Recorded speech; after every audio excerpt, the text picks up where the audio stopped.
और इस बीच चीन में कोरोना विस्फोट को देखते हुए भारत भी अलर्ट पर है। एयरपोर्ट पर मरीजों की रैंडम टेस्टिंग बढ़ा दी गई है। इस बीच गया एयरपोर्ट पर हुई जांच में 4 विदेशी नागरिक कोरोना पॉजिटिव पाए गए, जिसके बाद चारों विदेशी सैलानियों को बोधगया के एक होटल में आइसोलेट कर दिया गया। ये चारों नागरिक गया एयरपोर्ट पर हुई रैंडम टेस्टिंग में कोविड पॉजिटिव पाए गए।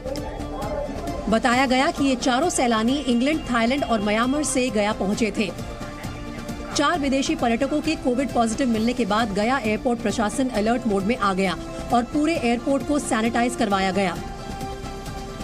बता दें कि तिब्बती धर्मगुरु दलाई लामा इन दिनों 1 महीने के प्रवास पर गया में हैं और उनसे मिलने के लिए बड़ी तादाद में विदेशी बौद्ध श्रद्धालु वहां पहुंच रहे हैं।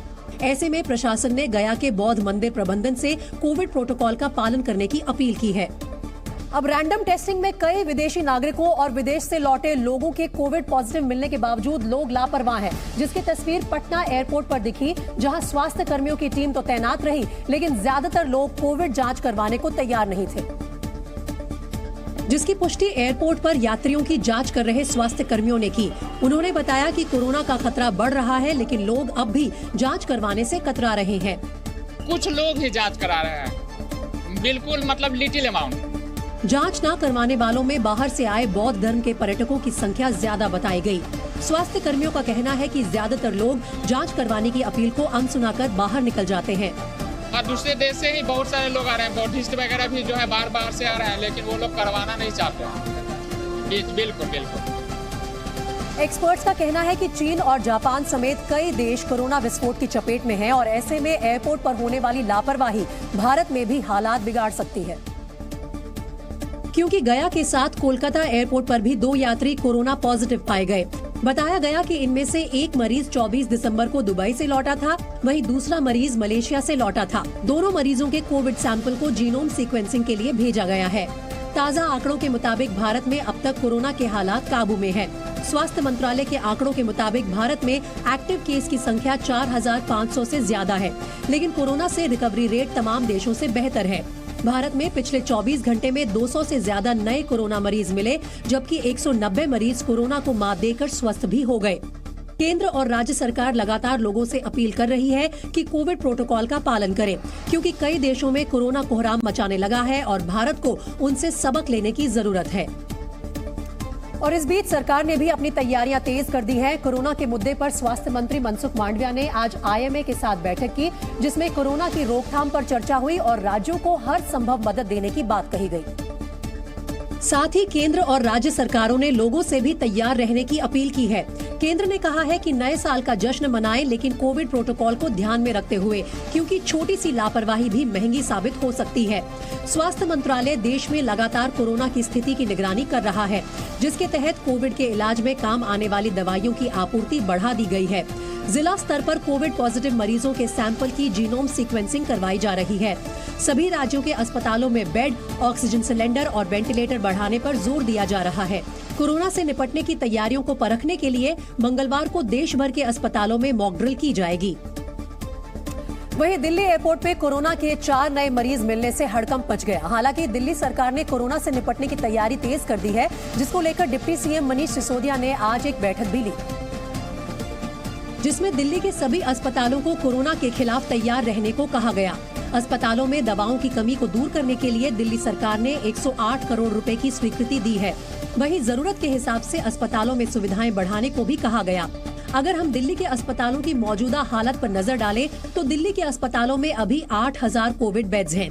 जरूरत पड़ने पर बेड्स की संख्या 36,000 की जा सकती है। दिल्ली में 928 मीट्रिक टन ऑक्सीजन भंडारण की क्षमता है। रिजर्व में 6000 ऑक्सीजन सिलेंडर उपलब्ध हैं। दिल्ली में प्रतिदिन 1 लाख कोविड टेस्ट करने की क्षमता है, जिसे जरूरत के हिसाब से आगे बढ़ाया जा सकता है। वहीं छत्तीसगढ़ सरकार ने भी कोरोना को लेकर अलर्ट जारी किया है। सरकार ने स्वास्थ्य विभाग और सभी जिला कलेक्टरों को जीवन रक्षक उपकरणों के मॉक ड्रिल करने के निर्देश दिए हैं। कल छत्तीसगढ़ के अस्पताल में मॉक ड्रिल की जाएगी। वहीं दिल्ली एनसीआर में चल रही शीतलहर ने लोगों को मनाली की ठंड की याद दिला दी। ठंड और कोहरे के बीच राजधानी दिल्ली में आज न्यूनतम तापमान 4 डिग्री सेल्सियस दर्ज किया गया। मौसम विभाग की माने तो आने वाले दिनों में तापमान में और गिरावट हो सकती है। ठंड और कोहरे का सीधा असर रेल सेवाओं पर देखने को मिला। नई दिल्ली और आनंद विहार रेलवे स्टेशन पर आने वाली कई ट्रेनें देरी से पहुंची, जिसके चलते लोग ठंड में इंतजार करते नजर आए। राजस्थान के माउंट आबू में पारा लुढ़कने के बाद गाड़ियों के शीशों पर ओस की बूंदें जमने लगी हैं। कारों के शीशों और छत के अलावा मैदानों में भी बर्फ की परत देखने को मिल रही है। वहीं राजस्थान के सीकर में आज सुबह तापमान -1.5 डिग्री दर्ज किया गया। ठंड और कोहरे को लेकर मौसम विभाग पहले ही अलर्ट जारी कर चुका है। ऐसे में लोग सर्दी से बचाव के लिए अलाव का सहारा ले रहे हैं। 140 करोड़ की आबादी वाले चीन में कोरोना बहुत तेजी से पैर पसार रहा है। कोरोना ने बीजिंग समेत चीन के लगभग सभी शहरों को अपनी गिरफ्त में ले लिया है और लोगों को मौत की नींद सुला रहा है, जिसकी तस्दीक हुई सोशल मीडिया पर वायरल हो रहे इस वीडियो से। बायरॉन वॉर नाम के सोशल मीडिया यूजर ने ये वीडियो ट्वीट किया, जिसमें एक शमशान के बाहर शव ही शव पड़े दिखे। कोई अपनों के शव स्ट्रेचर पर लेकर आया था तो कोई खींचकर। जिस शख्स ने ये वीडियो बनाया वो चलता जा रहा था, लेकिन शवों की गिनती खत्म होने का नाम नहीं ले रही थी। एक शव को लेकर आगे बढ़ने पर लोग दूसरी लाशों को कतार में खिसकाते दिखे, जबकि लगभग हर शव के साथ एक शख्स नजर आया। ये रोंगटे खड़े कर देने वाला वीडियो कहाँ का है, इसकी जानकारी तो नहीं मिल पाई, लेकिन इस वीडियो से ये जरूर साबित हो गया कि चीन भयावह संक्रमण काल से गुजर रहा है। लेकिन चीन की सरकार अब भी आंकड़े छिपाकर हर बार की तरह अपनी जनता और पूरी दुनिया को धोखा देने की कोशिश कर रही है।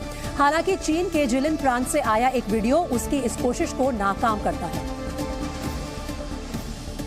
ये वीडियो जिलिन प्रांत के चांगचुन का बताया गया, जबकि इसे रिकॉर्ड करने वाले शख्स के मुताबिक चांगचुन में पिछले 2 दिनों से लगातार लोगों की मौत हो रही है। शवों को रखने तक की जगह नहीं बची है।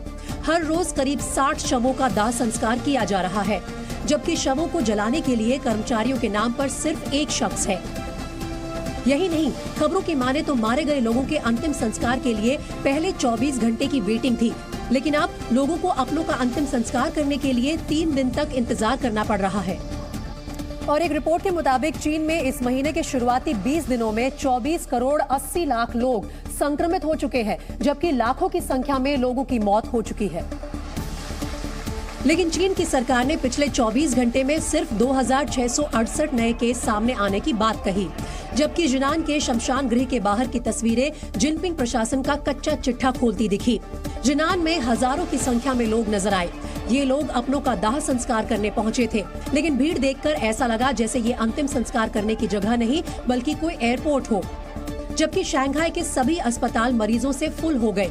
जानकारी के मुताबिक यहाँ मरीजों को भर्ती करने की जगह नहीं बची, लेकिन रोज सैकड़ों की संख्या में कोरोना संक्रमित यहाँ इलाज के लिए अस्पतालों का रुख कर रहे हैं।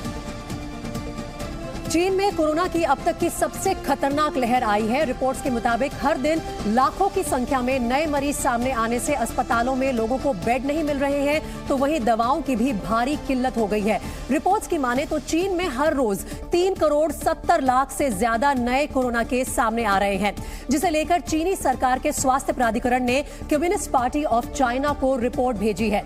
चीन के स्वास्थ्य प्राधिकरण ने आशंका जताई है कि कोरोना लहर जनवरी 2023 में सभी शहरों में पीक पर होगी। जनवरी 2023 के आखिर में शेंजन, शंघाई और चोंगकिंग में सबसे ज्यादा केस सामने आ सकते हैं। चीन में सिर्फ दिसंबर के महीने में 9 साल तक के 1758 बच्चों की कोरोना से मौत की रिपोर्ट भी है। यही नहीं, दिसंबर में 75 साल से ज्यादा उम्र के 1,67,000 से ज्यादा बुजुर्गों की मौत भी कोरोना की वजह से हुई है। चीन में दवाइयों की भारी कमी है, इसलिए WHO के जरिए वो दुनिया भर के देशों से मदद मांगने पर विचार कर रहा है।